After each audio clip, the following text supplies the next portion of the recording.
उत्तराखंड के प्यारे साथियों एवं देशवासियों। आज हम लोगों ने जो स्टार्ट किया है उसका नाम है शिक्षण अभिरुचि, यानी कि टीचिंग एप्टीट्यूड। टीचिंग एप्टीट्यूड जो है वो हमारे जितने भी ऑल इंडिया या स्टेट के जो टीचिंग के एग्जाम होते हैं टीचर्स वाले, उसके लिए ये एक 30 नंबर का भाग पूछा जाता है। किसी किसी राज्य में ये 40 नंबर का भी पूछा जाता है। तो चलिए हम अपनी इस वीडियो में आज मैराथन लगा रहे हैं।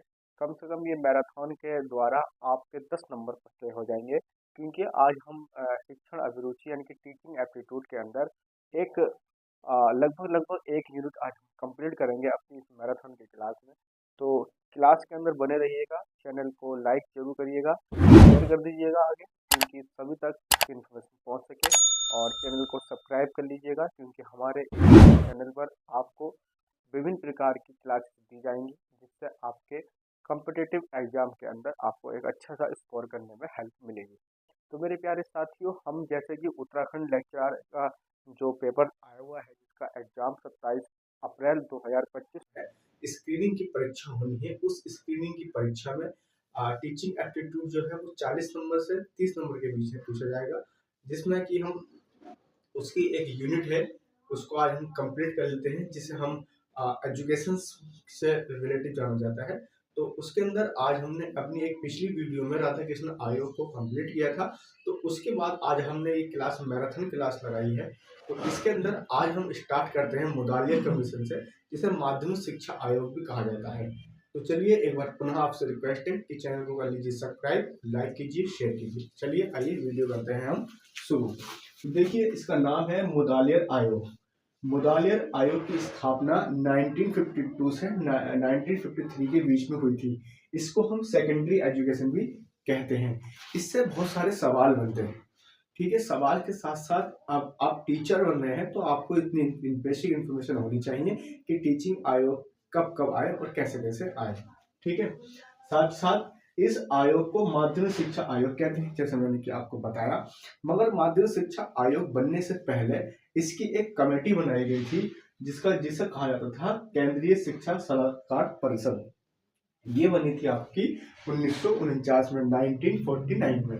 इसने क्या कहा था, इसने केंद्र सरकार से कहा कि एक माध्यमिक शिक्षा के लिए एक जो हमारी जूनियर हाई स्कूल की शिक्षा है उसको बेहतर बनाने के लिए हम क्या क्या उसके अंदर अपने नेक्स्ट स्टेप लगाएं, जिससे हमारी जो भारत की शिक्षा व्यवस्था है वो सुचारू रूप से चल सके। तो इसी के लिए एक केंद्रीय शिक्षा सलाहकार परिषद बना था 1949 में। ठीक है, इसने अपनी एक पुनः रिक्वेस्ट दी कि एक बार पुनः इन्हें सरकार से कहा। कब कहा था? 1951 में। 1951 में भारत सरकार से दोबारा सिफारिश की गई थी। देखो 1949 में इसने एक बार कहा। किसने कहा? केंद्रीय सलाहकार शिक्षा सलाहकार परिषद ने 1949 में एक बार भारत सरकार से रिक्वेस्ट की कि माध्यमिक शिक्षा आयोग लाया जाए, जिससे भारत की माध्यमिक शिक्षा व्यवस्था को सुचारू रूप से किया जाए। ठीक हो गया। साथ ही साथ दोबारा यानी कि पुनः इसने 1951 में 1951 में भारत सरकार से दोबारा सिफारिश की कि इसको लाया जाए, क्योंकि ये बेसिक नीड बन चुकी थी भारत की एजुकेशन व्यवस्था को सही करने के लिए। साथ ही साथ इस आयोग का गठन 23 सितंबर 1952 को किया गया था। सवाल यहाँ से पूछ सकता है, इसका आयोग का गठन कब किया गया था? तो ये वेरी मोस्ट इंपोर्टेंट है। ठीक है, 23 सितंबर 1952 को मुदालियर कमीशन को लागू किया गया था। मुदालियर इसलिए कहा जाता है इसको मुदालियर आयोग, क्योंकि इसके जो अध्यक्ष थे वो डॉक्टर लक्ष्मण स्वामी मुदालियर थे। इन्हीं के नाम पर इस आयोग का नाम मुदालियर आयोग या सेकेंडरी एजुकेशन भी इसको हम कहते हैं। ठीक हो गया।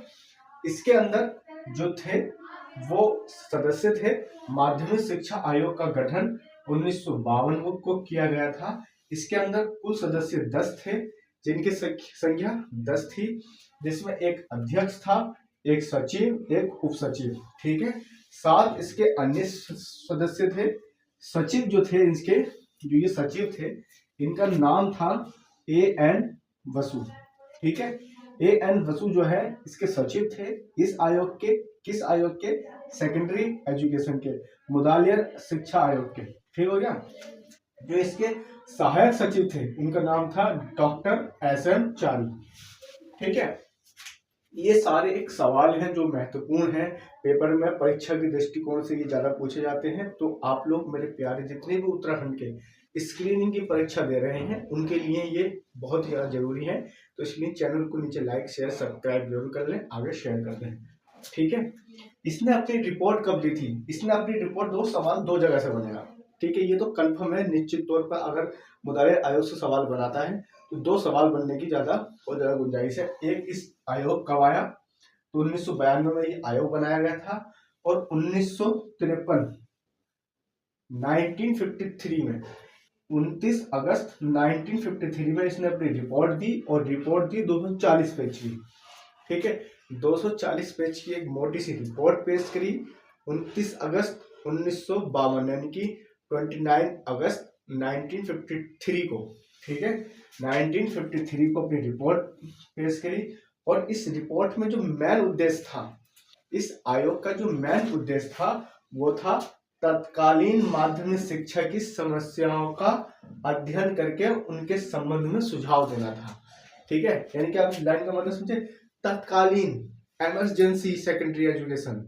ठीक है, इमरजेंसी सेकेंडरी एजुकेशन यानी कि भारत नया नया आजाद हुआ था। आजाद होने के बाद जो माध्यमिक शिक्षा के अंदर समस्याएं थी, समस्याएं क्या थी?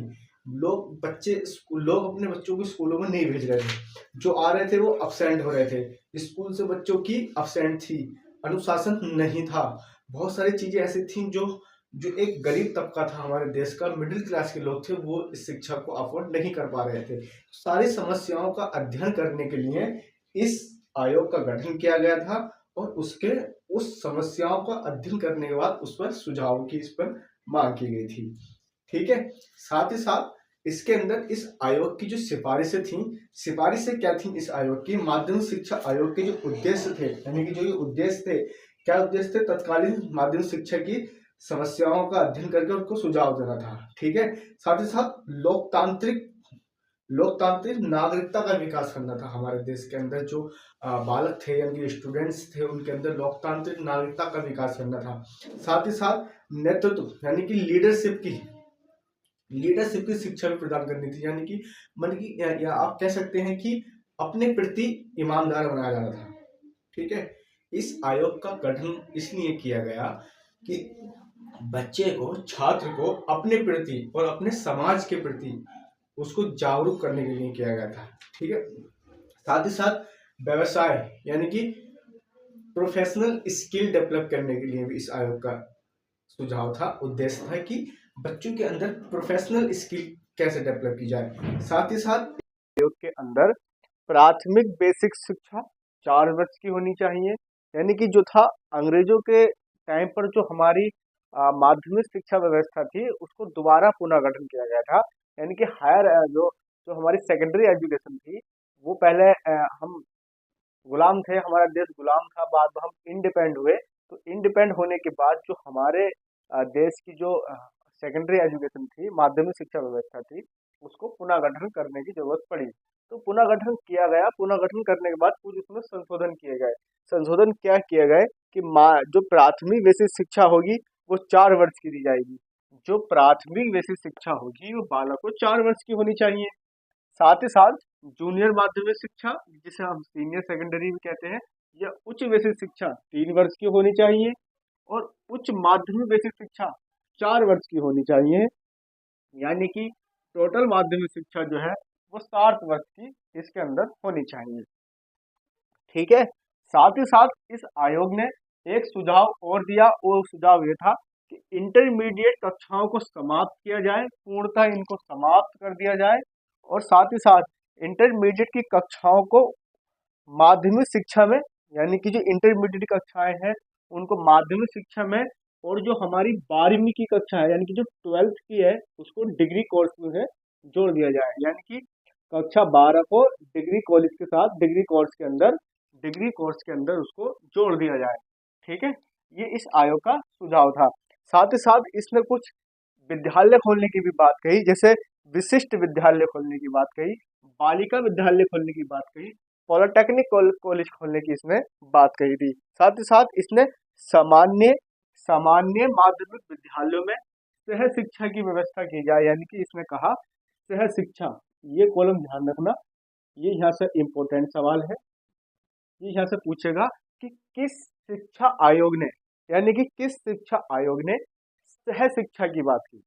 ठीक है नहीं, तो सह शिक्षा की बात जो कर रहा है वो मुलाद मुदालियर आयोग कर रहा है, सॉरी, मुदालियर आयोग जो है वो सह शिक्षा की बात करता है और सामान्य शिक्षा प्रणाली में बात करता है। ठीक है नहीं, साथ ही साथ इसने कहा कि बहुउद्देशीय विद्यालय खोलने चाहिए, यानी कि एक ही स्कूल में सिर्फ एक ही तरीके की पढ़ाई ना हो, वहाँ पर तरह तरह के उद्देश्य होने चाहिए, तरह तरह की पढ़ाई होनी चाहिए, ताकि बच्चे की स्किल को हम आगे डेवलप कर सके। तकनीकी शिक्षा से जोड़ा जाए, यानी कि एजुकेशन को, बालक को तकनीकी शिक्षा के साथ जोड़ा जाए। ठीक है, ये इसका उद्देश्य था। आवासीय विद्यालय होने चाहिए, यानी कि आपके जो पीजी विद्यालय होने चाहिए, यानी कि आवासीय विद्यालय होने चाहिए। बालकों को स्कूल में रहने की व्यवस्था भी की जानी चाहिए, यानी कि उनके हॉस्टल्स भी होने चाहिए। ठीक है, ठीक। साथ ही साथ ये आयोग त्रिभाषा सूत्र, त्रिभाषा सूत्र पर भी इस आयोग ने जोर दिया। इसने कहा कि जो शिक्षा का माध्यम होगा वो अंग्रेजी के साथ, अंग्रेजी और हिंदी में होगा, अंग्रेजी और हिंदी में होगा, साथ ही साथ वो मातृभाषा में भी होगा। ठीक है ना, जो प्राथमिक शिक्षा है वो आप मातृभाषा में दोगे और साथ में साथ हिंदी और इंग्लिश में भी आप दोगे, यानी कि कंपलसरी नहीं है कि आपको इंग्लिश ही पढ़ानी है, कंपलसरी नहीं है कि आपको हिंदी पढ़ानी है। आप मातृभाषा में भी बच्चा अगर वो एजुकेशन लेना चाहता है तो ले सकता है, यानी कि आप उसको मिडिल क्लास के बच्चे को हो या लोअर क्लास का बच्चा हो या हायर क्लास का बच्चा हो, आप उसको एजुकेशन से नहीं रोक सकते इस बेस पर, लैंग्वेज के बेस पर। ठीक है, तो जो मुदालियर आयोग है वो साफ कहता है कि आप अंग्रेजी में भी दे सकते हैं भाषा शिक्षा व्यवस्था, हिंदी में भी कर सकते हैं और मातृभाषा में भी कर सकते हैं। ठीक है, पाठ्यक्रम की उसने बात की कि भैया चलो हम जो पुनर्गठन कर रहे हैं तो पुनर्गठन में पाठ्यक्रम हमारा कैसा होना चाहिए। तो पाठ्यक्रम जो है वो समूह केंद्रित होना चाहिए। ठीक है, पाठ्यक्रम समूह केंद्रित होना चाहिए। साथ ही साथ पाठ्यक्रम के अंदर विविधता और लचीलापन भी होना चाहिए। विविधता का मतलब है तरह तरह के, यानी कि एक ही विद्यालय के अंदर बच्चे को समाज से भी जोड़ा जाए, अदर एक्टिविटी से भी जोड़ा जाए और को करम एक्टिविटी से भी जोड़ा जाए। ठीक है नहीं, साथ ही साथ जो करिकुलम है यानी कि हमारा पाठ्यक्रम है उसको लचीला बनाया जाए, यानी कि ऐसा ना बनाया जाए जिससे बच्चे भागे।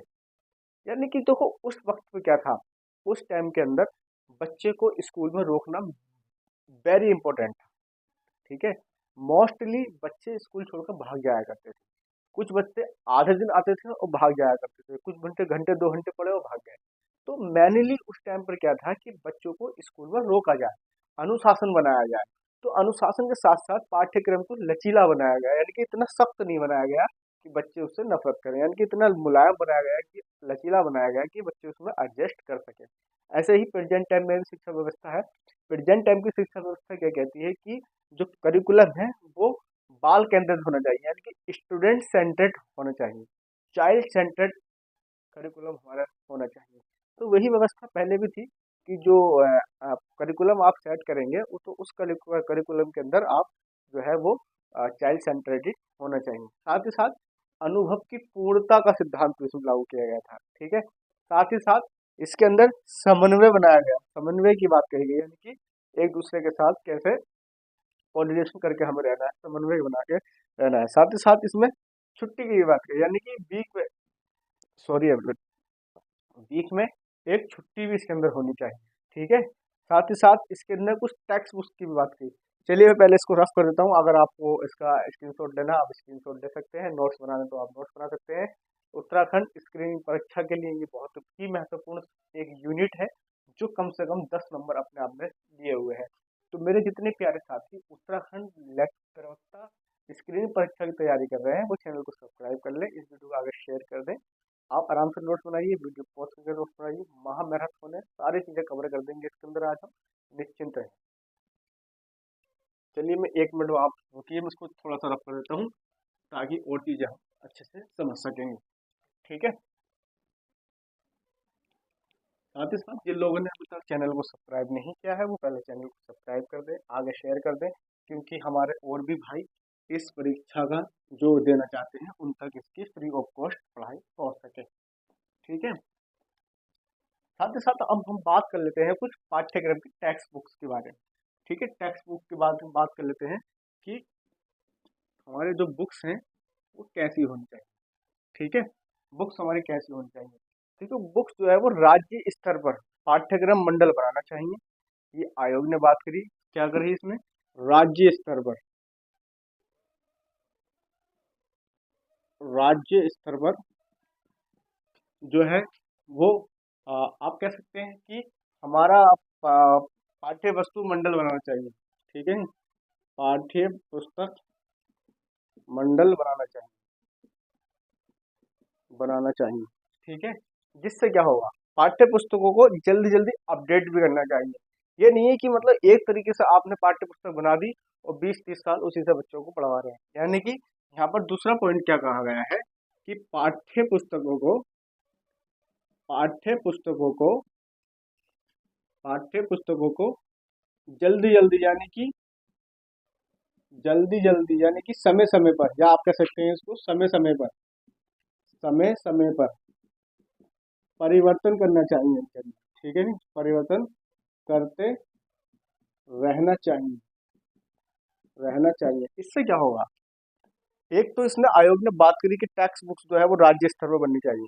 ठीक है, दूसरा ये कहता है कि पाठ्य पुस्तकों को जल्दी जल्दी यानी समय समय पर परिवर्तन करना चाहिए, यानी कि अपडेट करता रहना चाहिए ना। तो बच्चों को नई नई नॉलेज देनी चाहिए ना, कि मतलब क्या करना है क्या नहीं करना है, किस तरीके से करना है किस तरीके से नहीं करना, नई नई चीजें क्या आ रही है, भारत में क्या हो रहा है, विदेश में क्या हो रहा है, इधर क्या हो रहा है उधर क्या हो रहा है, समाज में क्या चल रहा है, घर में क्या चल रहा है, परिवार में क्या चल रहा है, उधर क्या चल रहा है।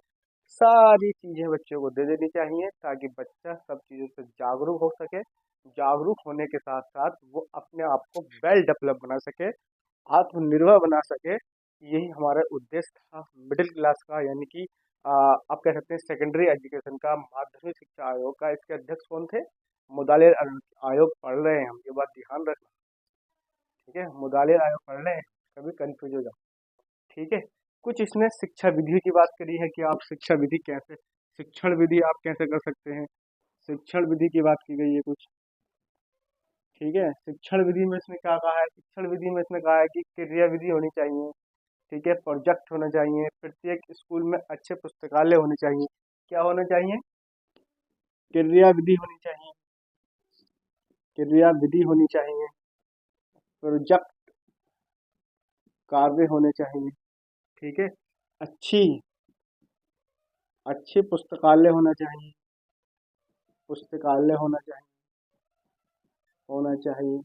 इससे क्या होगा, जब लाइब्रेरी अच्छी होगी, किताबें बहुत सारी होंगी, बच्चे पढ़ेंगे, उनका दिल लगेगा, इंटरेस्ट लेंगे, बैठेंगे पढ़ेंगे, सब कुछ हो जाएगी। मेन चीज इसके अंदर क्या कहा उसमें, अब मेन पॉइंट इसके अंदर अनुशासन। अनुशासन उस वक्त पे ये बच्चों के अंदर बहुत ही ज्यादा वीक पॉइंट था। अनुशासन विकसित करना था। छात्र अध्यापक संपर्क को बढ़ाया जाए, छात्र अध्यापक संपर्क को बढ़ाया जाए, संपर्क।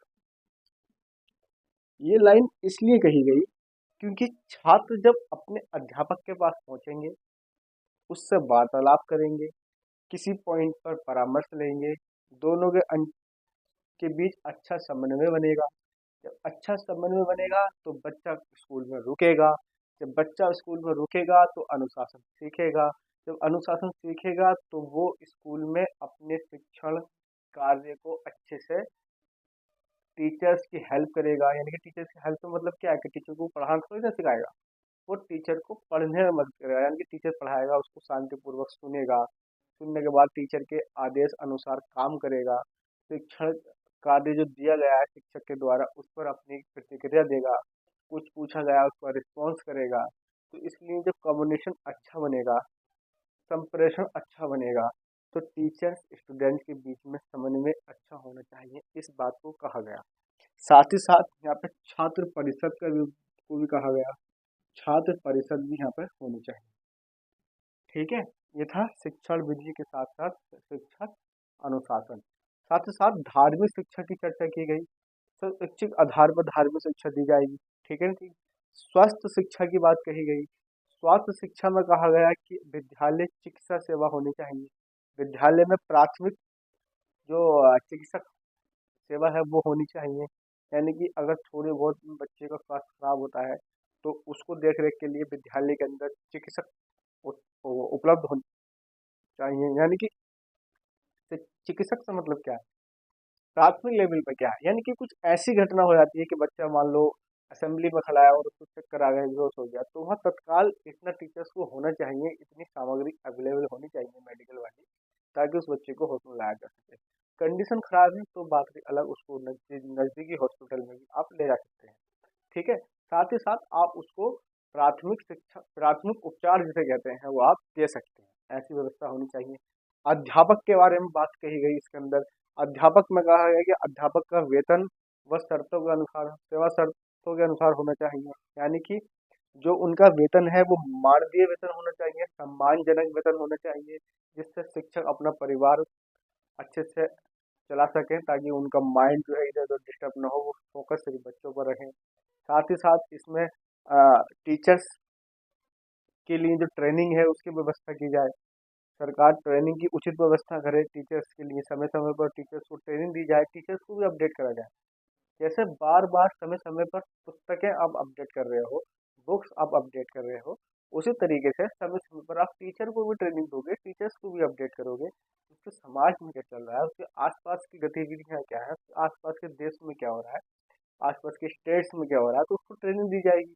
जब ट्रेनिंग दी जाएगी तो टीचर इसमें अपडेट होगा तो बच्चों को भी अपडेट रखेगा। साथ ही साथ में इसमें संगठन प्रशासन की भी बात कही, क्योंकि सभी राज्यों में माध्यमिक शिक्षा, जो माध्यमिक शिक्षा परिषद है, यानी कि बोर्ड ऑफ सेकेंडरी एजुकेशन जिसे हम कहते हैं, वो होना चाहिए। उसके अंदर एक शिक्षा निर्देशक होने चाहिए, जिसे एजुकेशन डायरेक्टर डायरेक्टर कहते हैं, वो होना चाहिए। उसकी अध्यक्षता में होना चाहिए, लीडरशिप होनी चाहिए, जिससे क्या है, एक शिक्षा को एक आप प्रशासन के तौर पर भी आप उसको कंट्रोल कर सकें। क्योंकि प्रशासनिक माहौल भी सही होना चाहिए, नहीं तो बहुत सारे टीचर्स ऐसे होते हैं कि वो इतना अनदेखा कर देते हैं चीज़ों को, जिससे भविष्य में बच्चों का खराब हो जाता है। तो उस चीज़ों को होना चाहिए, क्या होना चाहिए, बोर्ड ऑफ सेकेंडरी एजुकेशन होना चाहिए। ठीक है, उसका क्या होना चाहिए, एजुकेशन डायरेक्टर होना चाहिए, उसकी लीडरशिप होनी चाहिए। ठीक है ना जी।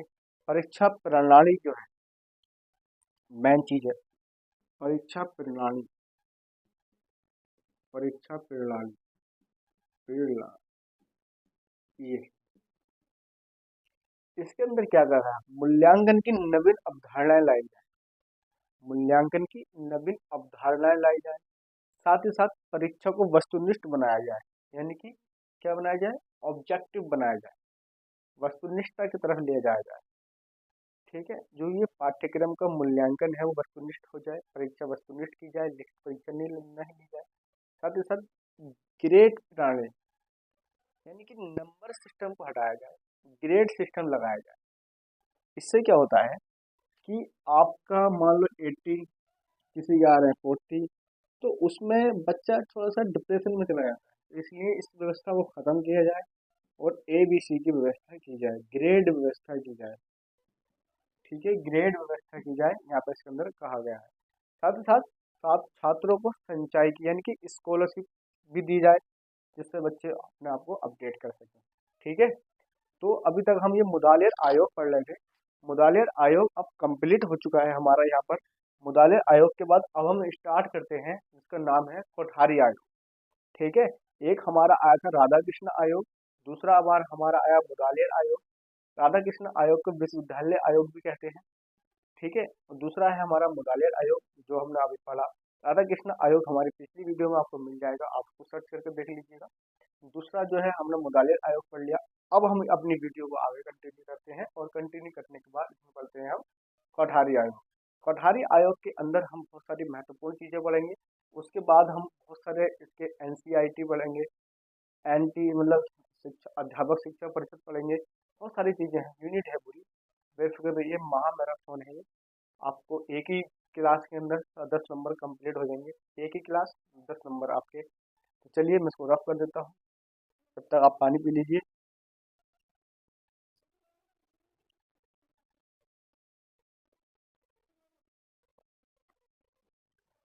हम अब कोठारी आयोग स्टार्ट करेंगे। कोठारी आयोग के अंदर जो है, कोठारी आयोग एक शिक्षा का आयोग है, इसको राष्ट्रीय आयोग भी कहा जाता है। इसकी स्थापना जो है वो 1964 से 1966 के बीच में की गई थी। ठीक है, कोठारी आयोग के अंदर क्या गया है, इसको राष्ट्रीय परीक्षा आयोग भी कहते हैं। ठीक है। इसको राष्ट्रीय परीक्षा आयोग भी कहते हैं। इसके अध्यक्ष जो थे वो डॉक्टर दौलत सिंह कोठारी थे, ठीक है। शॉर्ट में इसका कभी कभी किसी एग्जाम में पूछ लेता है कि इसके अध्यक्ष कौन थे, तो आपको कंफ्यूज करने के लिए दे देगा इसमें डॉक्टर दौलत सिंह कोठारी इसके अध्यक्ष थे, मगर आपको उसकी शॉर्ट फॉर्म दे देता है, जैसे आपको दे देगा DC, DS, DC, इस तरीके से आपको दे देगा इसको कंफ्यूज करने के लिए। तो आप ध्यान रखना, डॉक्टर दौलत सिंह कोठारी इसके अध्यक्ष थे, ठीक है। इसकी जो आयोग का गठन किया गया था वो 14 जुलाई यानी कि 14 जुलाई 1964 में इस आयोग का गठन किया गया था। और इस आयोग का गठन इसलिए किया गया था क्योंकि भारतीय शिक्षा व्यवस्था में तीनों लेवल की शिक्षाओं की जानकारी प्राप्त करने के लिए, जैसे माध्यमिक शिक्षा, प्राथमिक शिक्षा और विश्वविद्यालय स्तर की शिक्षा व्यवस्था को सुचारू रूप से चलाने के लिए इस आयोग का गठन किया गया था। उनकी समस्याओं का अध्ययन कर कर उनको एक सुझाव देने के लिए इस आयोग का गठन किया गया था। इस आयोग ने जो अपनी रिपोर्ट दी थी भारत सरकार को, वो 29 जुलाई 1966 को इसने अपनी रिपोर्ट प्रस्तुत की। यानी कि इस आयोग ने अपनी रिपोर्ट भारत सरकार को 29 जून 1966 में अपनी रिपोर्ट इस आयोग को दी। सवाल ये सारे यहीं से बन सकते हैं, कुछ भी पूछ सकता है, ठीक है। थोड़ा सा इसको आप आराम से पढ़ें। इसके अंदर क्या मेनली क्या चीज़ कहा गया था? कहा गया था कि सामाजिक बदलाव को ध्यान में रखा जाएगा, ठीक है। नहीं, जो रिक्वायरमेंट थी, समय की रिक्वायरमेंट थी, यानी कि अब तो हमारा देश आज़ाद हुए हुए काफ़ी टाइम हो चुका था। इससे पहले हमारा राधा कृष्ण आयोग आता है, वो सबसे पहला था। जब देश नया नया आज़ाद हुआ था तो उसकी समस्याओं को सुलझाने के लिए राधा कृष्ण आयोग बनाया गया था। उसके बाद मुदालिर आयोग आया था, जो हमारा 1949 में उसकी पहली सिफारिश दी गई थी और 1951 में दूसरी सिफारिश दी गई थी। इसी के तहत अब यहाँ पे देश जो है कम से कम अच्छा खासा 10-15 साल का इसमें गैप हो चुका था। अब यहाँ पे नए नए सुझाव को लाने की जरूरत थी, इसलिए यहाँ पे सामाजिक बदलाव को ध्यान में रखा गया। स्कूली शिक्षा का आयाम कैसा होगा, उसका आकार कैसा होगा, उसकी दिशा कैसी होगी, इस चीज पर इसको बात की गई थी।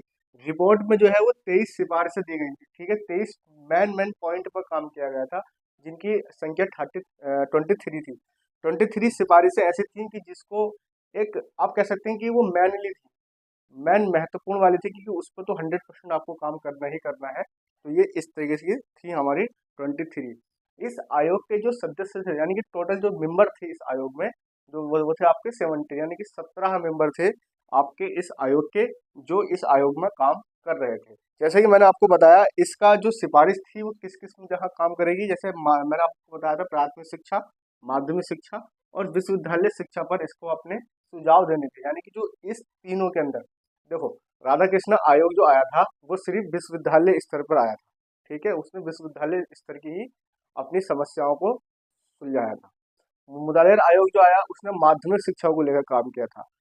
अब जो ये कोठारी आयोग आया, इसने तीनों स्तर की शिक्षा को पकड़ा, प्राथमिक शिक्षा की प्राथमिक लेवल की भी पकड़ा, माध्यमिक लेवल की पकड़ा और विश्वविद्यालय स्तर भी इसने पकड़ा, ठीक है। इसने तीनों स्तर पर अपनी रिपोर्ट दी। इसमें कहा गया कि समान पाठ्यक्रम के जरिए बालक और बालिकाओं के लिए जो विषय हैं, जैसे मैथ्स है, साइंस है, इन सबको जो है समान विषय बालक और बालिकाओं को दिए जाए। होता क्या था कि जो हमारे स्टूडेंट होते थे, बालक होते थे, यानी कि बच्चे, उनके अंदर जो मैथ्स और साइंस को ज़्यादा रुचि होती थी, और जो बालिकाएं होती थी उनको होम साइंस जैसे सब्जेक्ट और अदर अदर सब्जेक्ट उनको दिए जाते थे। तो इस आयोग ने ये सिफारिश करी कि अब हम ऐसा नहीं करेंगे, अब हम सामान्य पाठ्यक्रम लाएंगे और सामान्य पाठ्यक्रम के तहत बालक और बालिकाओं को मैथ्स और साइंस जैसे सब्जेक्ट भी इक्वली पढ़ने को दिए जाएंगे, ठीक है। साथ ही साथ इस आयोग ने कहा कि जो माध्यमिक शिक्षा के 25 जो स्कूल्स हैं वो जो है व्यवसाय यानी कि प्रोफेशनल स्किल की तरफ मूव करेंगे, ठीक है। वो बच्चों को साथ साथ में प्रोफेशनल स्किल की भी डेवलप करने की कोशिश करेंगे। ऐसे स्कूलों की संख्या 25 होगी जो माध्यमिक स्कूल हैं, ठीक है। जितने भी टोटल ऑफ इंडिया में जितने भी माध्यमिक स्कूल हैं उनके 25 स्कूलों को व्यवसायिक तौर पर लागू किया जाएगा। नेक्स्ट पॉइंट है इसके अंदर, इसमें माध्यमिक शिक्षा जो है वो आप हिंदी या इंग्लिश में दे सकते हैं, लेकिन प्राथमिक शिक्षा जो है, जो हमारी प्राथमिक शिक्षा है, उसको आप कोई फोर्स नहीं करेंगे कि आपको इंग्लिश में लेनी है या हिंदी में लेनी है, आप उसको मातृभाषा में देंगे, ठीक है। ये बच्चे का राइट होगा कि प्राथमिक शिक्षा उसको अपनी मातृभाषा में दी जाए। यानी कि जो प्राथमिक शिक्षा है उसको तो आपको बालक को, बच्चे को हर हाल में देना है, चाहे वो इंग्लिश में ले, चाहे वो हिंदी में ले, चाहे वो अपने कोई भी एक रीजनल लैंग्वेज में ले, आप उसको डिनाई नहीं कर सकते, ठीक है। नेक्स्ट पॉइंट है इसके अंदर, जो पूर्व प्राथमिक शिक्षा होगी यानी कि जो 1 से पहले की शिक्षा होगी वो आपकी 1 वर्ष से लेकर 3 वर्ष की होनी चाहिए, यानी कि किसी को 1 वर्ष पढ़ा दो, किसी को 2 3 वर्ष तक मैक्सिमम होना चाहिए। ठीक है, अगला पॉइंट है इसमें हमारा, जब बालक जो है इसके अंदर, इस आयोग के अंदर क्या कहा गया, इसमें क्राइटेरिया भी फिक्स किया गया, एक उम्र भी फिक्स की गई, एक एज भी फिक्स की गई। इसमें कहा गया कि जब बालक 6 ईयर का होगा यानी कि 6 वर्ष का होगा तब वो कक्षा 1 में होना चाहिए। ठीक है, उससे पहले आप उसको कक्षा 1 में नहीं ला सकते। ठीक है, और कक्षा 6 यानी कि बच्चा 6 साल का है तो क्लास 1 में उसकी उपस्थिति होना अनिवार्य है। ठीक है, साथ ही साथ इसके अंदर क्या गया, पहली सार्वजनिक शिक्षा जो है यानी कि 10 वर्ष की होगी। ठीक है, साथ ही साथ इसके अंदर विषयों का विभाजन, अब क्या था पहले जो डिवीजन होता था सब्जेक्ट का वो 9th तक होता था। अब इस आयोग के माध्यम से क्या किया गया कि 9th क्लास तक सब इक्वली पढ़ेंगे, कोई सब्जेक्ट का डिवीजन नहीं होगा, कोई विभाजन नहीं होगा। मगर जैसे ही बच्चा 12th पास कर, सॉरी हाई स्कूल पास करेगा, 10वीं कक्षा पास करने के बाद वो अब सब्जेक्ट को अपनी चॉइस के अनुसार ले सकता है। ठीक है, यानी कि अब जो डिवीजन होगा वो हाई स्कूल पास करने के बाद ही सब्जेक्ट का डिवीजन किया जाएगा कि बच्चा साइंस स्ट्रीम में जाएगा या आर्ट्स में जाएगा या कॉमर्स में जाएगा। ठीक है, साथ ही साथ इस आयोग ने जो कोर्स की लिमिट रखी गई, जैसे कि आपका स्नातकोत्तर है यानी कि आप जो पीजी यूजी कर रहे हैं, यूजी आप 3 साल में करेंगे 12th के बाद। ठीक है, साथ ही साथ आप पीजी करेंगे उसका आपका 2 साल का होगा। अगर आप कोई रिसर्च करते हैं किसी फील्ड में तो उसकी भी लिमिट 2 साल की होगी। ठीक है, तो ये इतना हमने जाना, इसका आप स्क्रीनशॉट ले लो या फिर इसको आप नोट्स बना लो। इसके आगे का जो है और इसके अंदर कुछ बहुत सारी चीज़ें हैं, जैसे शिक्षक क्या है, शिक्षक सामाजिक होना चाहिए। ठीक है, और तरह तरह के इसके अंदर है, इसको हम अब जानते हैं, पहले इसको हम रफ कर देते हैं। ठीक है, कोठारी आयोग के अंदर कुछ शिक्षकों के लिए भी सिफारिश की गई थी। उसमें कहा गया था कि उनकी सामाजिक स्थिति, आर्थिक स्थिति और साथ ही साथ आपकी जो व्यवसायिक स्थिति है उसमें सुधार किया जाए। यानी कि जो पहले शिक्षक का मानदेय जो वेतन था वो बहुत कम था, तो ऐसी स्थिति में जब शिक्षक का ही परिवार, घर परिवार का उसका गुजारा भत्ता नहीं चलेगा तो वो स्कूली शिक्षा पे क्या ध्यान देगा। इसलिए आयोग ने सिफारिश की गई कि जो शिक्षक है उसको ऐसा सम्मानजनक मानदेय दिया जाए जिससे वो अपनी स्थिति को सही कर सके, और समाज में शिक्षक की एक जो सम्मान है उसको भी बढ़ाया जाए। ये इस आयोग ने भी सिफारिश की थी। साथ ही साथ इस आयोग ने ये सिफारिश की थी कॉमन स्कूली सिस्टम, यानी कि सभी वर्गों के लिए समान शिक्षा। आप किसी भी वर्ग के साथ भेदभाव नहीं करेंगे कि आपको इस शिक्षा व्यवस्था से अलग किया जाएगा। इसलिए इस आयोग ने एक की पॉइंट दिया, इसने कहा कि कॉमन स्कूल सिस्टम यानी कि सभी वर्गों के लिए समान शिक्षा। साथ ही साथ इसने कुछ वित्त संबंधी यानी कि कुछ फाइनेंशियल इसने भी कहा। इसने कहा कि शिक्षा में जो केंद्र सरकार है हमारी, वो अपनी जीडीपी का 6% शिक्षा पर निवेश करेगा। यानी कि भारत सरकार ऑल ओवर इंडिया का जो जीडीपी है उसका 6% एजुकेशन पर खर्च करेगा। ठीक है, साथ ही साथ इस आयोग ने राज्य सरकार को भी शिक्षा पर निवेश करने की सलाह दी। साथ ही साथ इसने कहा कि जो शिक्षा व्यवस्था है उसको व्यवसायिक किया जाए। ठीक है, नहीं, जब व्यवसायिक शिक्षा पर बल जाएगा, यानी कि जब आप ऐसे समझो, व्यवसायिक शिक्षा जब आप हम देंगे स्कूल में, प्रोफेशनल स्किल जब बच्चे अंदर डेवलप करेंगे तो वो क्या करेगा, अपनी स्किल से कुछ अर्निंग करेगा। जब अर्निंग करेगा तो राज्य सरकार को थोड़ा टैक्स भी पे करेगा, तो उसमें क्या होगा, राजकोष में उसके अंदर बढ़ोतरी होगी। ठीक है, नहीं, साथ ही साथ इस आयोग ने कुछ लोकल गवर्नमेंट के भी अपने कुछ मुद्दे सेट किए, यानी कि कुछ पॉइंट उसके बताए। उसने कहा कि जो ग्राम पंचायतें हैं, ग्राम पंचायतें भी अपने स्तर पर एजुकेशन में निवेश करें, यानी कि जो उनका ग्राम पंचायत का एरिया है उसके अंदर भी तरह तरह की जो स्कूली सिस्टम है, और साथ ही साथ एजुकेशन को लेकर एक जागरूकता अभियान चलाया जाए जिससे बच्चे मैक्सिमम तरीके से स्कूल में पहुँचे। साथ ही साथ स्कूल पहुँचना ही एक महत्वपूर्ण पॉइंट नहीं था, स्कूल में बच्चों का रुकना भी एक सबसे ज़रूरी था। क्योंकि पिछले उस ज़माने में बच्चे स्कूल जाते ज़रूर थे मगर वहाँ रुकते नहीं थे, अनुशासनहीनता आप कह सकते हैं इसको। इसलिए ऐसे ऐसे स्कूली कार्यक्रम यूज किए गए, चलाए गए, जिससे बच्चों को इंटरेस्ट आए और वो स्कूल में रुके। टीचर और स्टूडेंट का जो समन्वय था उसको भी एक बेहतर कम्युनिकेशन सिस्टम के जरिए बनाया गया ताकि टीचर्स से बच्चों को भय ना हो। ठीक है, साथ ही साथ जो नगर पालिका या नगर निगम होते थे उनको भी शिक्षा में अपना योगदान देने के लिए इस आयोग ने कहा। उनसे ये कहा गया कि आप जो अपने शहरी या नगरी जो एजुकेशन सिस्टम है उसको अच्छे से डेवलप करो, ठीक है नहीं। साथ ही साथ इसमें मूल्यांकन की बात कही गई कि आपने अब बच्चे को जो है पूरा तैयार कर लिया है, अब उसका मूल्यांकन किस प्रकार करेंगे। तो इस आयोग ने जो सिफारिश की वो सबसे ज्यादा एमसीक्यू यानी कि वस्तुनिष्ठ की तरफ इसने सबसे ज्यादा बल दिया। इसने कहा कि बच्चे का मूल्यांकन सिर्फ वस्तुनिष्ठ यानी कि ऑब्जेक्टिव तरीके से करना ज्यादा बेहतर है, ठीक है। साथ ही साथ इसमें बोर्ड एग्जाम की बात करी।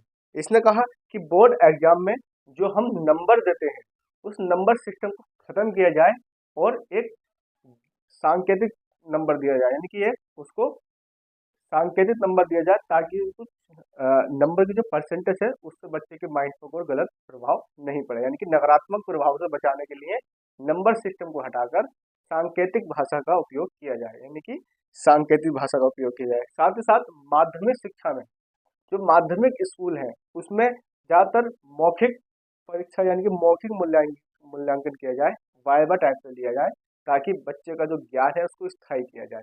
इन तमाम तरीके से आयोग ने सिफारिशें की थी। हमने जिसके अंदर 3 आयोग पढ़ लिए, राधा कृष्ण आयोग, मुदालियर आयोग और कोठारी आयोग। अब हम पढ़ेंगे इसके अंदर यूसीजी, ठीक है, यूसीजी, ठीक है। तो चलिए मैं इसको रफ कर देता हूँ, उसके बाद इसको पढ़ते हैं। स्टार्ट करते हैं हमारा यूसीजी। यूसीजी की स्थापना जो है आपकी 1953 में इसकी गठन किया गया था, यानी कि 1953 में इसका गठन किया गया था। यूसीजी यूसीजी कहते हैं यूनिवर्सिटी ग्रांट कमीशन, हिंदी में कहते हैं विश्वविद्यालय अनुदान आयोग, ठीक है। इसके बारे में चर्चा कर लेते हैं। सबसे पहले हम इसका ये वाला भाग देखते हैं, उसके बाद दूसरा वाला भाग देखेंगे। पहला वाला भाग देखते हैं, इसका परिचय कर लेते हैं इस संस्थान का। ये क्या है, ये एक स्थायी निकाय है, यानी कि स्थायी संस्था है, यानी कि ये कोई टेम्परेरी संस्था नहीं है, यानी कि जो आज बनी और कल खत्म हो गई, ऐसी कोई संस्था नहीं है। ये एक स्थायी संस्था है और ये एक कंपलसरी रहने वाली एक संस्था है। इसका जो गठन है जैसे मैंने आपको बताया 1953, तो इसका गठन जो है 28 दिसंबर 1953 को किया गया था। इसका गठन इसका विश्वविद्यालय अनुदान आयोग यानी कि यूनिवर्सिटी ग्रांट कमीशन का जो गठन है वो डेट याद रखना, 28 दिसंबर 1953 को इसका गठन किया गया था। इस आयोग का जो सिफारिश की थी, इस आयोग की जिस आयोग ने सिफारिश की थी, यानी कि जिसने कहा था कि यूनिवर्सिटी ग्रांट कमीशन आना चाहिए, उस आयोग का नाम है राधा कृष्ण आयोग। ये बहुत ही महत्वपूर्ण और इम्पोर्टेंट, आप कर लीजिए इसको डबल स्टार, आप इसको लगा लीजिए, ट्रिपल स्टार लगा लीजिए। ये इतना महत्वपूर्ण सवाल है क्योंकि पूछता है कभी कभी कि विश्वविद्यालय अनुदान आयोग की सिफारिश किस आयोग ने की थी, तो उसका नाम है राधा कृष्ण आयोग, ठीक है। राधा कृष्ण आयोग ने इस यूसीजी की सिफारिश की थी। चलिए आगे बढ़ते हैं।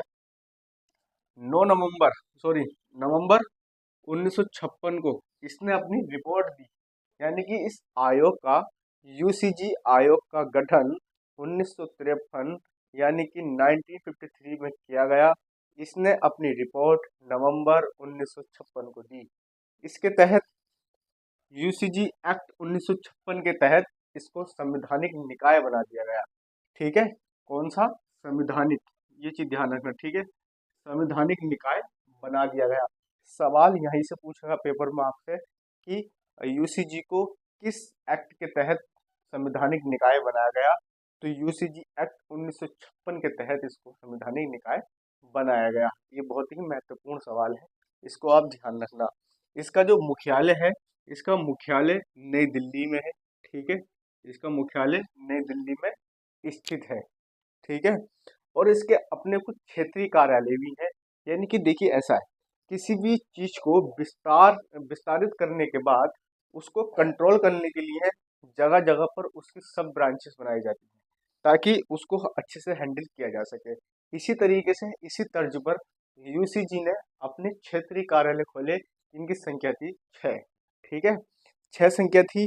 पहला था पुणे, दूसरा था भोपाल, तीसरा था आपका कोलकाता, चौथा था आपका हैदराबाद, पांचवा था आपका गुवाहाटी और आपका छठा था बेंगलुरु, ठीक है। जो पहले बेंगलोर हुआ करता था, प्रेजेंट टाइम में उसका नाम हो गया है बेंगलुरु, ठीक है एवरीवन। इतना, किसी को कोई समस्या, ठीक है।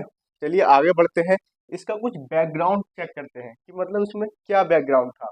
ठीक है जी, इसके क्या क्या बैकग्राउंड थे। तो देखिए सर्वप्रथम पढ़ते हैं। सर्वप्रथम सर्जेंट योजना के सुझाव पर 1945 में विश्वविद्यालय आयोग समिति का गठन किया गया। ये भी बहुत ही महत्वपूर्ण है, ये इतनी लाइन को आप अंडरलाइन कर लीजिए, वेरी इंपॉर्टेंट है ये।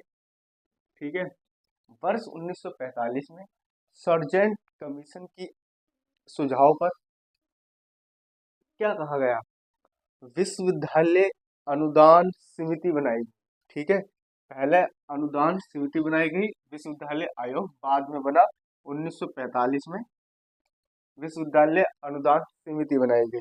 ठीक है, और 1945 में जो इसका मुख्य कार्य था वो था 1945 में अलीगढ़, बनारस और दिल्ली यूनिवर्सिटी जो सेंट्रल यूनिवर्सिटी थी उस पर इसका कंट्रोल था, यानी कि नियंत्रण था। किसका, विश्वविद्यालय अनुदान समिति का। 1945 में दिल्ली, बनारस और आगरा अलीगढ़ विश्वविद्यालय जो सेंट्रल यूनिवर्सिटी थी उन पर इसका कंट्रोल था। साथ ही साथ नेक्स्ट 2 ईयर के बाद यानी कि वर्ष 1947 की बात करते हैं हम। वर्ष 1947 में ये अधिकार क्षेत्र देश के सभी केंद्रीय विश्वविद्यालयों पर लागू कर दिया गया। ठीक है, ये देखिए सभी लागू कर दिया गया, यानी कि 1945 में विश्वविद्यालय अनुदान समिति जो 3 सेंट्रल यूनिवर्सिटीज पर अपना कंट्रोल करे हुई थी, उसको वर्ष 1947 में सभी सेंट्रल यूनिवर्सिटी पूरे देश के अंदर उस पर इसको नियंत्रण के लिए लागू कर दिया गया। ठीक है, अब आते हैं नेक्स्ट 2 ईयर में 1949 में। 1949 में विश्वविद्यालय शिक्षा आयोग ने इसे पुनर्गठन करने का सुझाव दिया, यानी कि जो विश्वविद्यालय शिक्षा आयोग था उसने कहा कि आपकी जो विश्वविद्यालय अनुदान समिति है उसको पुनः गठित किया जाए, यानी कि दोबारा इसको गठित किया जाए। ठीक है, नहीं अब क्या होता है इसके बाद में वर्ष 1952 में। ठीक है, वर्ष 1952 में भारत सरकार ने तय किया कि उच्च शिक्षण संस्थानों व विश्वविद्यालय को दिए जाने वाले अनुदान यूसीजी निश्चित करेगा। ये देखिए, अब उसने क्या कहा कि जो भी उच्च संस्थान है या महाविद्यालय है या विश्वविद्यालय है उनको जो अनुदान दिया जाएगा उसका जो मापदंड है वो यूसीजी निश्चित करेगा। ठीक है, साथ ही साथ में वर्ष 1994 और 95 के अंदर विकेंद्रीकृत हुआ कि 6 क्षेत्रीय राज्य बनेंगे, जैसे कि मैंने आपको ये बता दिया, ये वाले राज्य बनेंगे। ठीक है, कार्यालय बनेंगे। और इसका जो उद्देश्य था, यानी कि इस भारतीय विश्वविद्यालय अनुदान आयोग यूसीजी का जो उद्देश्य था वो था कि उच्च शिक्षा का स्तर बनाए रखने तथा विश्वविद्यालय व उनसे संबद्ध महाविद्यालयों को अनुदान प्रदान करना। ठीक है, सीधी सीधी बात आप ऐसे समझिए, सीधा सीधा कॉन्सेप्ट आप ऐसे समझिए, जो यूसीजी था यानी कि विश्वविद्यालय अनुदान आयोग था उसका सीधा सीधा उद्देश्य था कि विश्वविद्यालय और उससे समृद्ध महाविद्यालयों को अनुदान प्रदान करना। जैसे कि आप इसके नाम से ही समझ रहे होंगे कि अनुदान प्रदान करने की यहाँ पर बात चल रही है। ठीक है, तो इतनी बात आपको समझ में आई। आई होप इतनी आपको क्लियर हो गया होगा कि ये एक स्थायी संस्था है, आप इसको ध्यान रखना। ठीक है, ये एक स्थायी संस्था है। इसका गठन जो है वो 28 दिसंबर 1953 को हुआ था। राधा कृष्ण आयोग ने इसका सुझाव दिया था और नवंबर 1926 में इसको रिपोर्ट दी गई थी। तो यूसीजी एक्ट 1956 के तहत इसको संवैधानिक निकाय में बना दिया गया था। इसका कार्यालय दिल्ली में है। इसके 6 कार्यालय हैं जो कि इसके अनुसार है 1994-95 के अनुसार। तो ये नहीं 1994 और 1995 के तहत इसको बनाया गया है। विकेंद्रीकरण हुआ कि 6 राज्यों का कार्यालय बनाया जाएगा। ठीक हो गया, पुणे बनाया, भोपाल बनाया, कोलकाता बनाया, हैदराबाद बनाया, गुवाहाटी बनाया और बेंगलुरु उसका कार्यालय बनाया था। ठीक है, बैकग्राउंड की बात करते हैं हम। तो सर्वप्रथम सर्जेंट योजना के सुझाव पर 1945 में इसको विश्वविद्यालय अनुदान समिति बनाई गई। ठीक है, समिति बनाई गई थी। बस 1945 में इस समिति को 3 विश्वविद्यालय दिए गए थे जो सेंट्रल यूनिवर्सिटी थी, अलीगढ़, बनारस, दिल्ली। उसके बाद में 1947 में इसको क्या किया गया, पूरे भारत पर लागू कर दिया गया। जितनी भी भारत में सेंट्रल यूनिवर्सिटीज हैं सबको इसके अंतर्गत रखा जाएगा। ठीक हो गया। 1949 में क्या कहा गया कि 1949 में एक सुझाव दिया गया उच्च शिक्षा आयोग के द्वारा कि इसका पुनः गठन किया जाए, और पुनः गठन करने के बाद इसको आयोग बनाया गया। आयोग बनाने के बाद इसको इसके अंतर्गत जितने भी महाविद्यालय विश्वविद्यालय को जो अनुदान दिया जाएगा वो यूजीसी निश्चित करेगी। ठीक है, इतना हमने पढ़ा। उद्देश्य क्या है इसके? उद्देश्य मैंने आपको बता दिए कि विश्वविद्यालय महाविद्यालयों को जो अनुदान दिया जाएगा उसकी जो मापदंड है उसको निश्चित करेगा यूजीसी 1953। ठीक हो गया, इतना हमने समझ लिया। आई होप कोई दिक्कत इसमें नहीं होगी आपको। जो भी हमारे भाई बहन और जो भी हमारे स्टूडेंट्स और साथी सहपाठी जो भी उत्तराखंड स्क्रीनिंग प्रवक्ता स्क्रीनिंग परीक्षा दे रहे हैं उनके लिए ये बहुत ही ज़्यादा महत्वपूर्ण क्लास होने वाली है।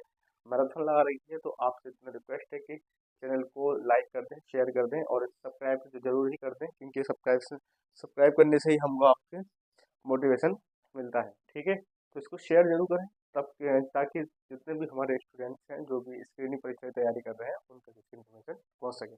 चलिए इसके सेकंड भाग पर आते हैं। इसको थोड़ा सा कार्य देख लेते हैं कि इसके काम क्या थे, कार्य क्या क्या थे। विश्वविद्यालय विश्वविद्यालय शिक्षण परीक्षा और अनुसंधानों के मानकों में समन्वय निर्धारित करना व रख रखाव का कार्य करता था। यानी कि क्या था, विश्वविद्यालय जो शिक्षा थी, शिक्षण, परीक्षा और अनुसंधानों के बीच, इन तीनों के बीच आपस में समन्वय बनाए रखना था। ठीक है, साथ ही साथ केंद्र सरकार द्वारा इसका अध्यक्ष और उपाध्यक्ष नियुक्त किया जाता था। अध्यक्ष जो है वो 5 साल के लिए और उपाध्यक्ष जो है वो 3 साल के लिए नियुक्त किए जाते थे। ठीक है, साथ ही साथ केंद्र सरकार के 2 अधिकारी इसका प्रतिनिधित्व करते थे, जिसका नाम होता था, पहला अधिकारी कौन था, वित्त सचिव, और दूसरा क्या था, हमारा शिक्षा सचिव, जो थे इसको जो प्रतिनिधित्व करते थे। ठीक है नहीं, साथ ही साथ इसके 3 सदस्य जो है वो भारत सरकार द्वारा निर्धारित किए जाते थे। सॉरी, इसके 3 सदस्य विश्वविद्यालय द्वारा निर्धारित किए जाते थे, जबकि 4 सदस्य इसके जो है वो अलग अलग क्षेत्रों से लिए जाते थे, जैसे शिक्षक कृषि टेक्नोलॉजी से लिए जाते थे, वैज्ञानिक अनुसंधान से लिए जाते थे, आयोग इंजीनियरिंग से लिए जाते थे। ठीक है नहीं, अब इस आयोग के कुछ कार्य थे। तो हर किसी का कुछ ना कुछ उद्देश्य होता है, कुछ ना कुछ कार्य होते हैं कि कोई भी आयोग जब नियुक्त किया जाता है तो उसकी कुछ अपनी रिस्पॉन्सिबिलिटी भी बनाई जाती है कि भैया तुमको इस पॉइंट पर काम करना है, इन महत्वपूर्ण पॉइंटों पर आपको काम करना है, इंपोर्टेंट पॉइंट्स आपको उठाने हैं। ठीक है, इसीलिए ही आपको किसी भी आयोग की जब नीड हुई, जैसे आपका अब राधा कृष्ण आयोग आया, उस टाइम भी एक महत्वपूर्ण उनको कार्य दिए गए। मुरारियर आयोग आया, उसको भी कार्य दिए गए। कोठारी आयोग आया, उसको भी कार्य दिए गए। यूसीजी आया, इसको भी अपने कार्य दिए गए। इसके बाद हम पढ़ेंगे एनसीईआरटी। ठीक है, इसके बाद एनसीईआरटी पढ़ेंगे। अपने इस वीडियो में हम यूनिट फर्स्ट स्क्रीनिंग परीक्षा टीचिंग एप्टीट्यूड की कंप्लीट करने वाले हैं। वीडियो में लाइक शेयर सब्सक्राइब जरूर करें और बने रहें।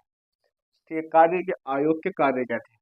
उच्च शिक्षा के संदर्भ में सलाह देना, उच्च शिक्षण या उच्च शिक्षा के संदर्भ में सलाह देना, साथ ही साथ उस शिक्षा के स्तर मान को बनाए रखना, यानी कि उसका जो लेवल है उसको मेंटेन करना। ठीक है, साथ ही साथ तीसरा पॉइंट क्या था, उच्च शिक्षा के पाठ्यक्रम में समानता व समन्वय बनाए रखना। ठीक है, तो समन्वय और समानता क्या है?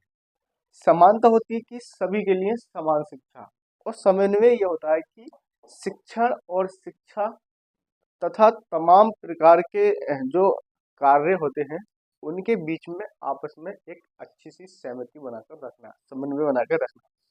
फोर्थ है विश्वविद्यालय व उससे समृद्ध महाविद्यालयों के लिए अनुदान प्रदान करना। बार बार आप इस चीज को ध्यान रखना, ये आयोग जो है वो अनुदान आयोग है, तो यहाँ पर अनुदान की बात बार बार की जाएगी। ठीक है, इस चीज को आप क्लियर रखें कि अनुदान की बात बार बार की जाएगी। यूसीजी क्या है? यूसीजी इन विश्वविद्यालयों को नियंत्रण करता है। किन विश्वविद्यालयों को नियंत्रित करता है, सवाल पूछेगा, तो वो है हमारे central universities, deemed universities, private universities और स्टेट यूनिवर्सिटीज। यानी कि जितनी भी यूनिवर्सिटीज हैं उन सबको जो कंट्रोल करता है वो यूसीजी कंट्रोल करता है। ठीक है, वर्ष 2009 यूसीजी व एनसीईआरटी के स्थान पर अधिक शक्तिशाली प्राधिकरण बनाया गया। ठीक है, वर्ष 2015 में एमएचआरडी के अनुसार यूसीजी अपने कार्य में असफल से इसे भंग भी कर सकता है, ये बात ध्यान रखना। ठीक है, नीति आयोग के सीईओ जिनका नाम अमिताभ कांत, उच्चतर शिक्षा सचिव के शर्मा जी व अन्य विशेषज्ञों से इस संबंधित कानून बनाए गए। यानी कि जो इससे संबंधित कानून बनाया वो नीति आयोग के सीईओ जी, सचिव जी और अन्य विशेषज्ञ जो थे उन्होंने इसका कानून बनाया था। 2015 जिसे कहते हैं national institution of ranking framework under UCG. ठीक है, समझ रहे हो आप दोबारा। 2015 national institution of ranking framework under UCG. 2016 अप्रैल 2016 शिक्षण संस्थानों को रैंकिंग देना।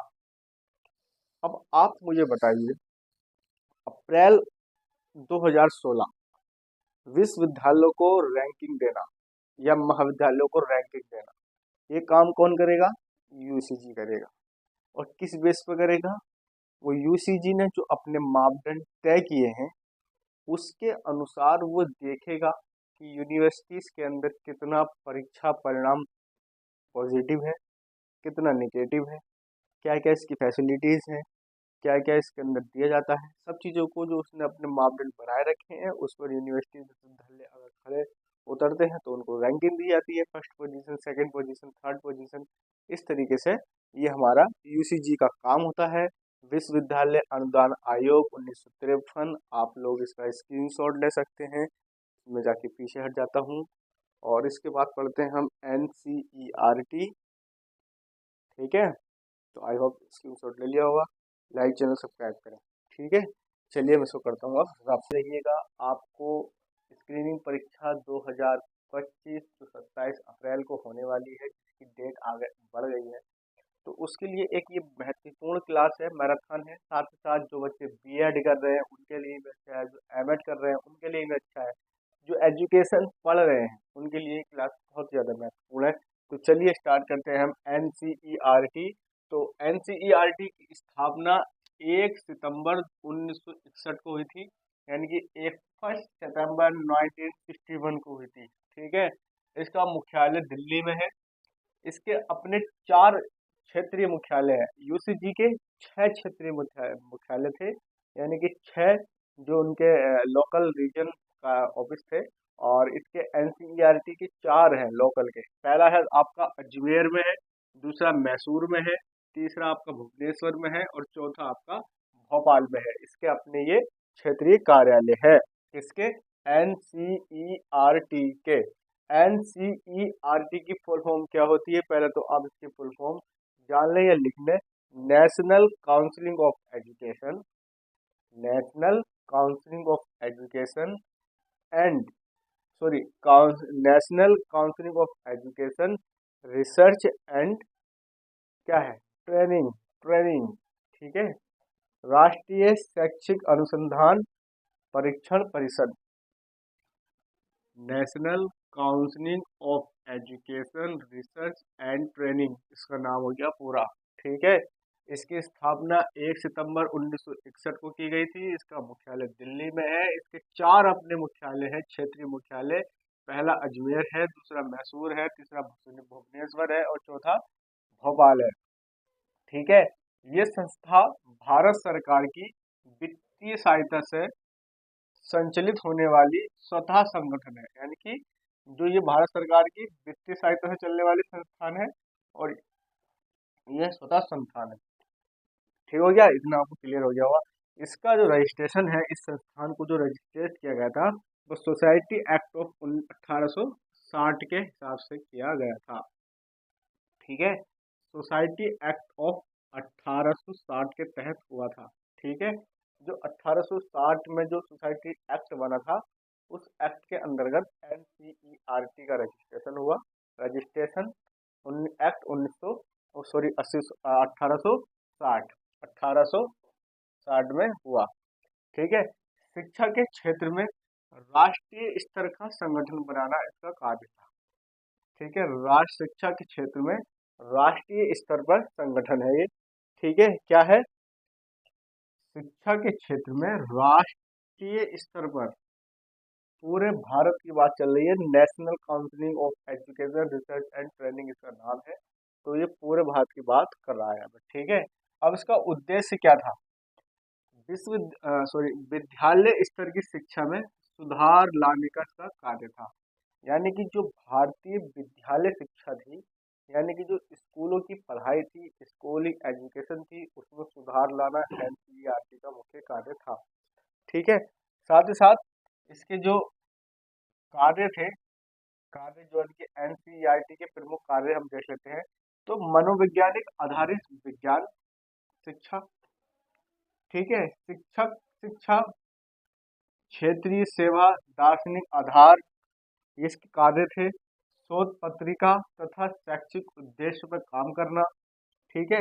पाठ्य पुस्तकें एवं पाठ्यक्रम में प्रारंभिक शिक्षा प्रदान करना। यानी कि आप क्या कह सकते हैं इसको, विजुअल ऑडियो शिक्षा। ठीक है। ऑडियो विजुअल एड्स भी आप पढ़े होंगे उसका। अच्छा, एडल्ट एजुकेशन और आपकी लिटरेसी पे ये बात कर रहा था। ठीक है। शैक्षिक सर्वेक्षण की बात करी। शैक्षिक सर्वेक्षण इकाई है, यूनिट है अपनी पूरी है ये। कार्य अनुभव एवं व्यवसायिक शिक्षा पर इसने बात करी अपनी। ठीक हो गया। परीक्षा एवं मूल्यांकन में बात करी इसने अपनी। ठीक है ना, इसने कहा कि परीक्षा और मूल्यांकन भी होगा। साथ ही साथ दिव्यांग शिक्षा की भी ये बात करता है, किसका, दिव्यांग एजुकेशन की बात करता है। और ये डायरेक्शन और परामर्श की भी साथ में बात करता है। ठीक है। ये इसके कार्य थे। कौन कौन से कार्य थे?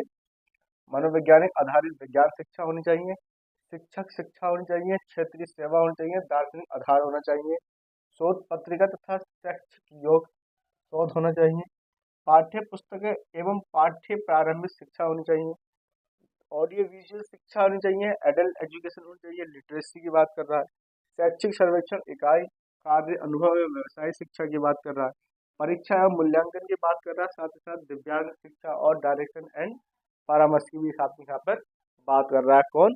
एनसीईआरटी। ठीक है। नेक्स्ट है शिक्षा के स्तर को बनाए रखना, इसका प्रमुख कार्य था। ठीक है ना, वेरी इंपॉर्टेंट डाल लो यहाँ, इम्पोर्टेंट, ये वेरी इंपॉर्टेंट। ठीक है ना, शिक्षा के स्तर को बनाए रखना इसका प्रमुख कार्य था। पाठ्य पुस्तकें, जो हमारी टेक्स्ट बुक थी, टेक्स्ट बुक, सही है, जो हमारी टेक्स्ट बुक थी, उनको प्रकाशन आप हिंदी में भी करेंगे, इंग्लिश में भी करेंगे, उर्दू में भी करेंगे। ठीक है। 3 लैंग्वेज में आप एनसीईआरटी की पुस्तकों का प्रकाशन यानी कि उनकी छपाई करेंगे, उनको बनाएंगे। ठीक है। साथ ही साथ पाठ्य पुस्तकों को विकसित करना और उनको आधुनिक बनाए रखना। ठीक है। यानी कि जो जो हमारी टेक्स्ट बुक है उनको मॉडल बनाना, यानी कि और आधुनिक बनाना। आधुनिक का मतलब होता है कि उसमें नई नई चीजें अपडेट करना, नए नए ज्ञान को अपडेट करना, समाज में क्या हो रहा है, क्या नई अपडेट आई है, क्या नहीं है, उससे बच्चों को जागरूक करना। किसके माध्यम से? पुस्तकों के माध्यम से। ठीक है। शिक्षक शिक्षा में विकास के लिए स्तर को विस्तार कार्यक्रम आयोजित करना, यानी कि जो शिक्षक शिक्षा है उसके विकास के लिए विस्तारित कार्यक्रम आयोजित करना, यानी कि कुछ ऐसी ट्रेनिंग करवाना टीचर्स को, और सब सारी चीजें इसके अंदर आ जाएंगी। परीक्षा प्रणाली में सुधार करना। ठीक है। साथ ही साथ जो परीक्षा प्रणाली है उसको वस्तुनिष्ठ रूप प्रदान करना, यानी कि एमसीक्यू, एमसीक्यू, एमसीक्यू में लेकर आना। ठीक है। क्या कह रहा है? शिक्षक शिक्षा में विकास के लिए विस्तारित कार्यक्रम आयोजित करना, साथ ही साथ परीक्षा प्रणाली में सुधार करना, उसके साथ परीक्षा प्रणाली में वस्तुनिष्ठ रूप प्रदान करना। ठीक है। यानी कि जो आप परीक्षा लेंगे और उसका पैटर्न कैसा हो, बच्चों को लिखने का बर्डन नहीं डालना है, आपको क्या करना है, उसको एमसीक्यू पे ही रखना है। ठीक है। साथ ही साथ जो शिक्षा पर मेन सब्जेक्ट पर फोकस किया गया वो आपका साइंस पे किया गया, सामाजिक विज्ञान पे किया गया, अन्य विषयों के साथ साथ उनको प्रभावी बनाने के लिए उचित शिक्षण सहायक सामग्री का निर्माण करना था। यानी कि साइंस और एसएसटी सब्जेक्ट के लिए जो शिक्षक सहायक सामग्री है, यानी कि हमारे मैप्स हो गए, हमारे ग्लोब्स हो गए, सामाजिक विज्ञान की बात करें तो, और सारे बहुत सारी चीज़ें हो गई, जैसे क्षेत्रीय ब्राह्मण हो गया, यानी कि क्षेत्रीय सर्वेक्षण हो गया, साइंस के लिए जो साइंस के ऑप्टिकल आते हैं वो हो गए। तो तमाम सारी चीज़ें भी शिक्षक सहायक सामग्री भी यहाँ पर होनी चाहिए। शिक्षक और उसका पाठ्यक्रम, शिक्षण विधियाँ अच्छी होनी चाहिए, शिक्षण तकनीक आदि पर भी काम किया गया था इसके अंदर। शोध एवं प्रतिमा खोज जो अध्यावृत्तियां हैं उन पर भी यहाँ पर प्रदान करने की बात कही गई थी, किसके, एनसीईआरटी के द्वारा। ठीक है, अब हम अपना नेक्स्ट पढ़ते हैं। इसका नेक्स्ट जो है वो है एनसीईआरटी, हमने पढ़ ली। इसके जो गठन है वो 1 सितंबर 1961 को हुआ था। अब हम पढ़ेंगे NCTE. NCTE national council for teachers education. ठीक है, नेशनल काउंसिल फॉर क्या है, टीचर एजुकेशन। राष्ट्रीय शिक्षक शिक्षा परिषद 1995 की हम बात कर लेते हैं। ठीक है, चलिए इसको करता हूँ रफ।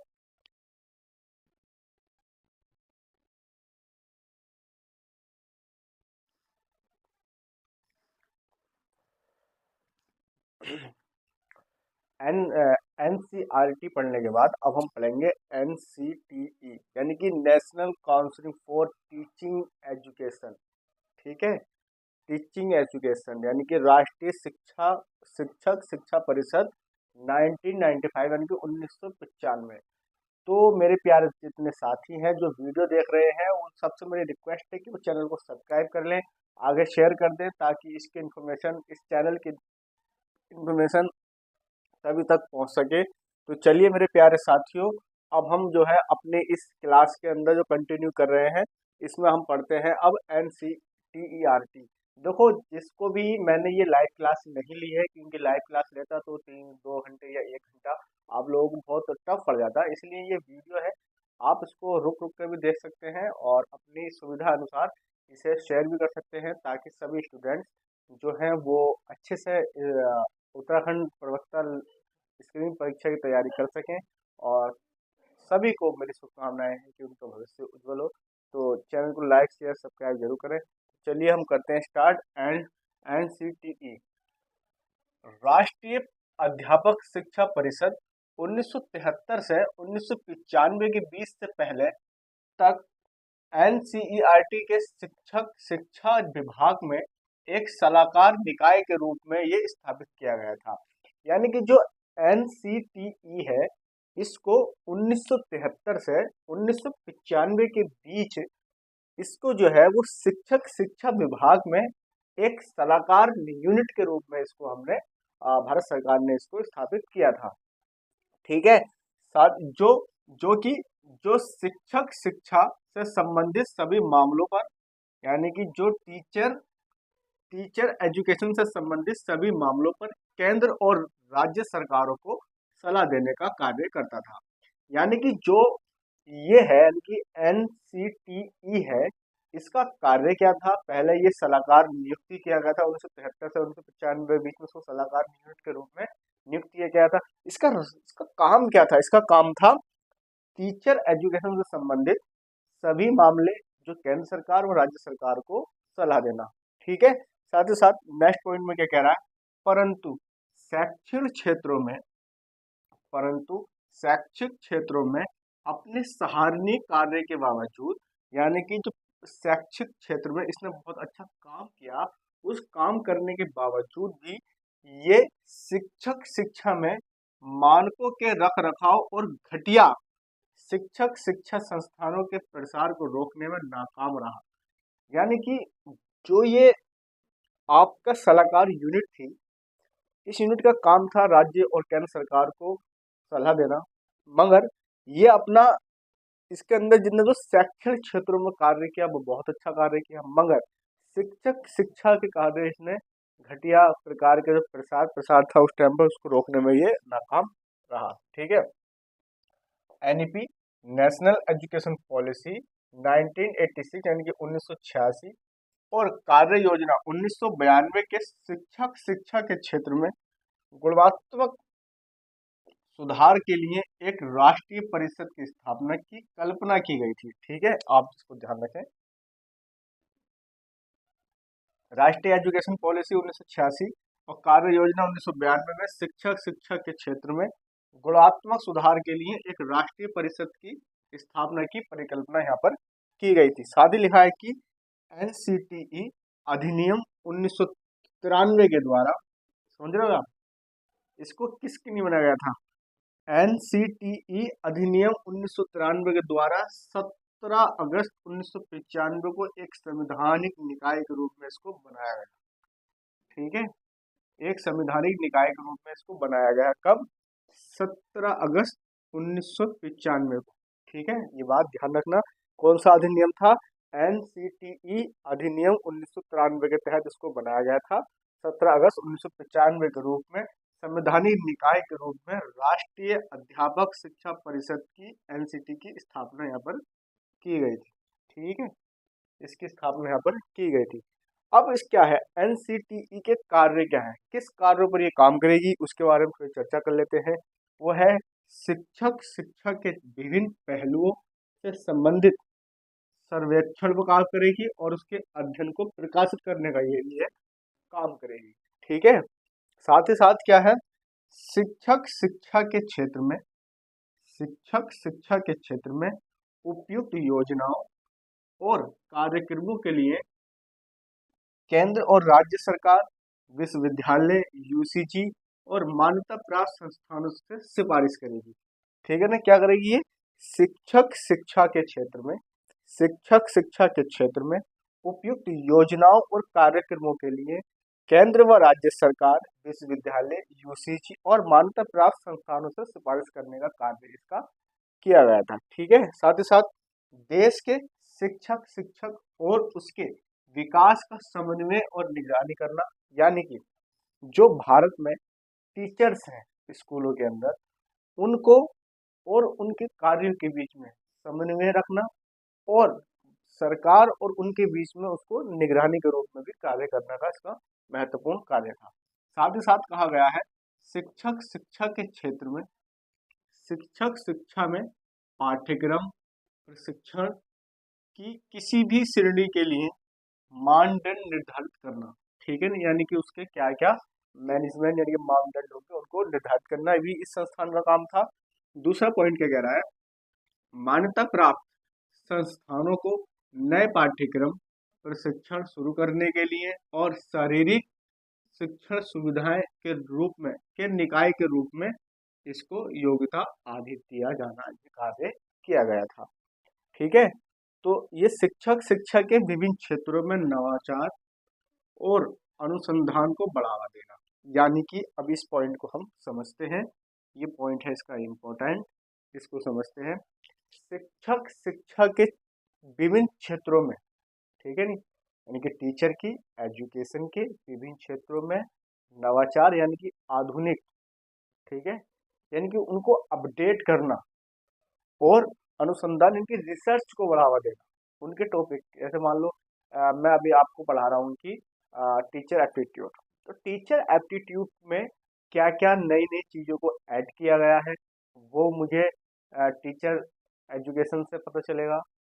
क्या क्या मेरे सब्जेक्ट में खोजे हैं, यानी कि क्या क्या मेरे सब्जेक्ट में रिसर्च है, उन सबको से मुझे रूबरू या उनका और मेरे बीच का समन्वय बनाना इस आयोग का कार्य था।